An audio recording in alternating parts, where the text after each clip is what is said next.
I don't know if you've ever seen algebra tiles before, and I'm not going to use them really, but it helps explain what completing the square is. So the big algebra tile is called x squared.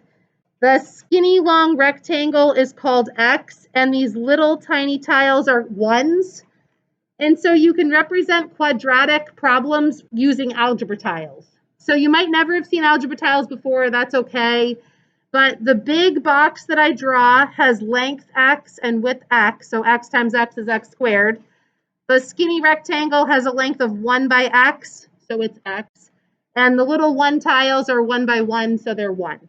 So if I wanted to draw you a picture of this equation, right, this isn't factorable, right? You can't factor x squared plus 6x plus 3. There's no factors of 3 that add up to 6.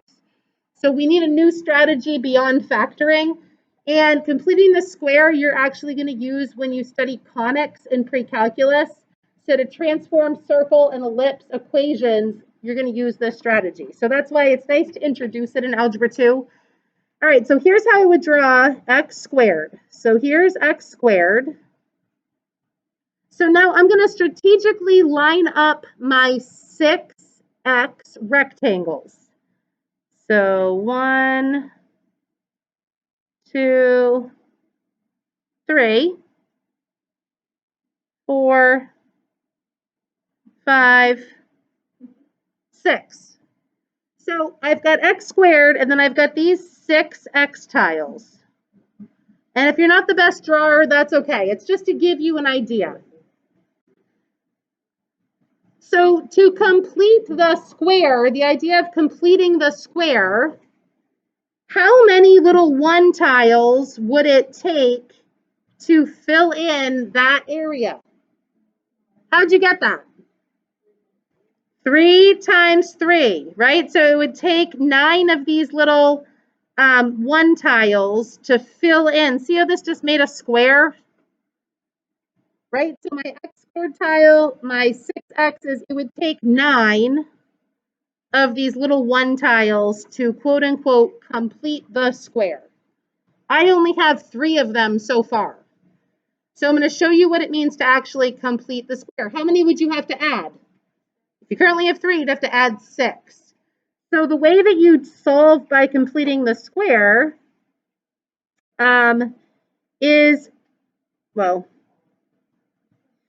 to make it easier on yourself, usually I have you move this value to the other side so we're not worried about this plus 3. So x squared plus 6x equals -3. So you kind of clear out that space. See how it says subtract c as your first step?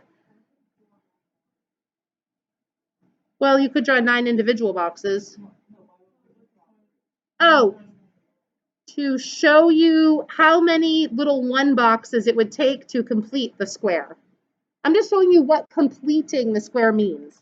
So see how right now, okay, hold on.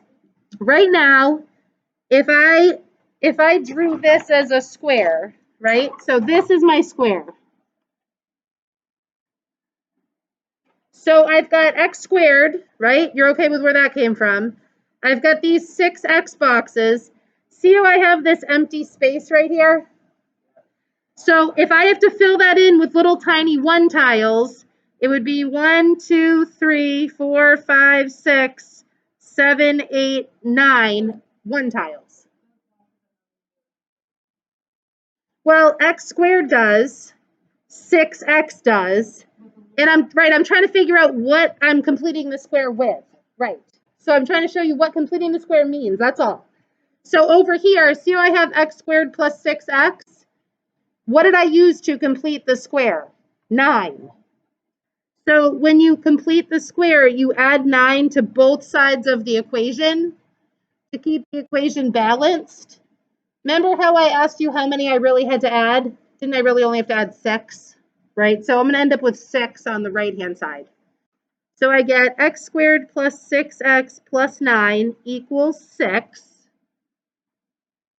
And your next step is to factor the left-hand side into a perfect square trinomial. So what does the left side of the equation factor into using the factoring method from your quiz?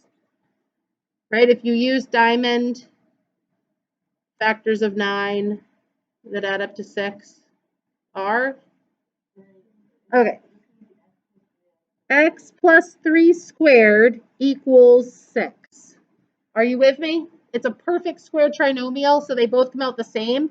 The reason it's called completing the square is you're making a perfect square trinomial over here. See how x plus 3 are actually the dimensions of your square? Right? X plus 3 times x plus 3 is a perfect square trinomial. Did you get dismissed at 12:15 today? Why? Oh, okay. You got a thing. All right. Well, I'll see you after Thanksgiving. I got a thing going on. Okay. So, I guess I kind of forgot that, yeah, you haven't seen square roots yet. So you're going to get a preview of how to solve something using square roots. I'm trying to get x by itself. What would I do to both sides of the equation to get x by itself? I would take the square root of both sides of the equation. Because doesn't the square root do the opposite of squaring something? So I have x plus 3 on the left-hand side of the equation.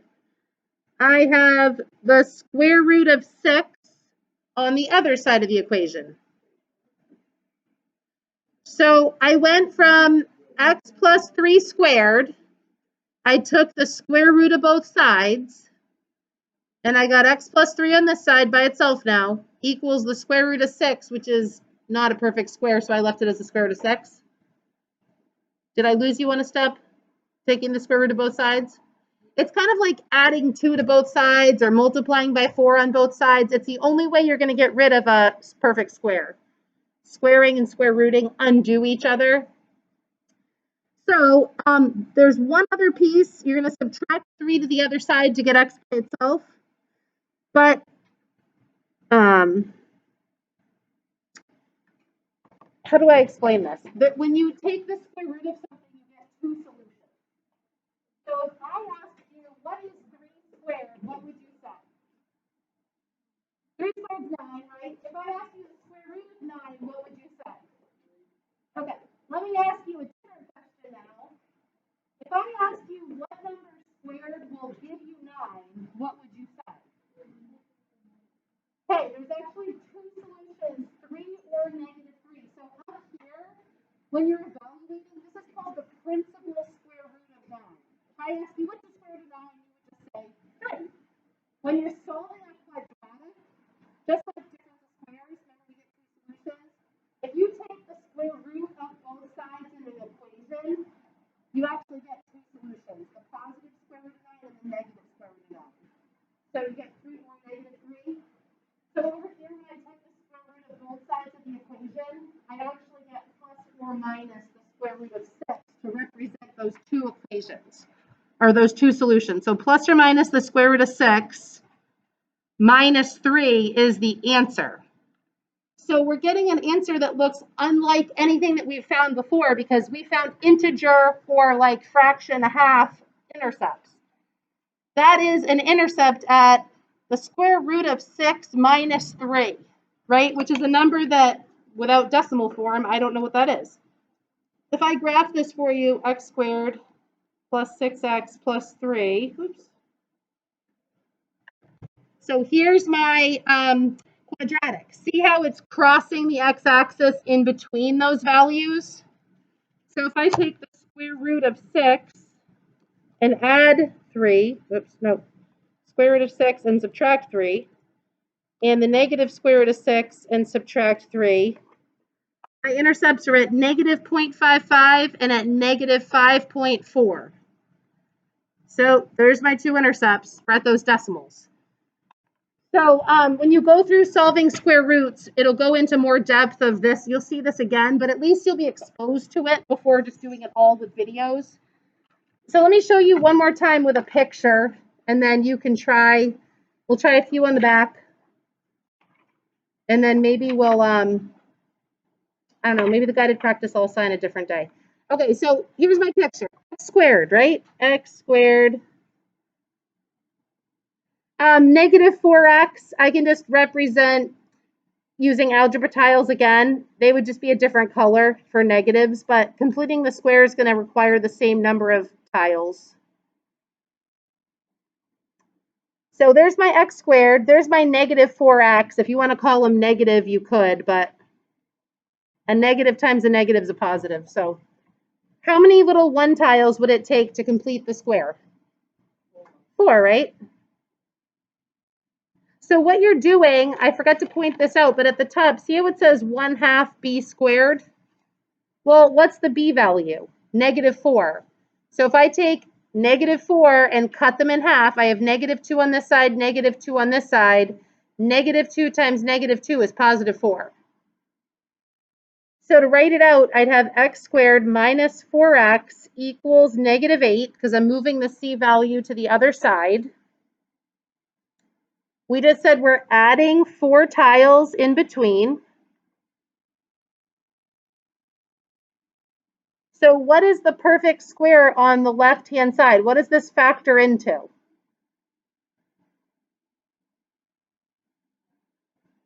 You're so lost?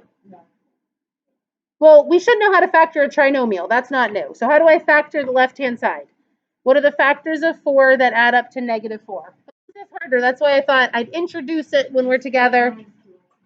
Right, x minus 2, x minus 2. So can I write that as x minus 2 squared equals -4? Are you with me on that step?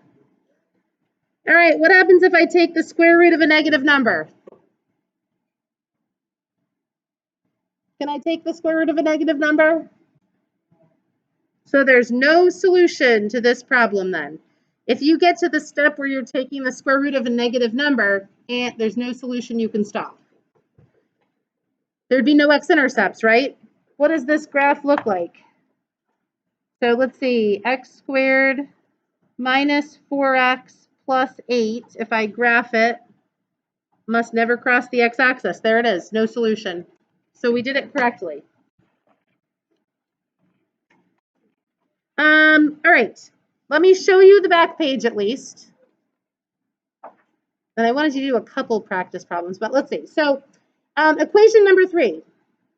So what if a does not equal 1? Well, before you start, you're going to divide the entire equation by whatever a is.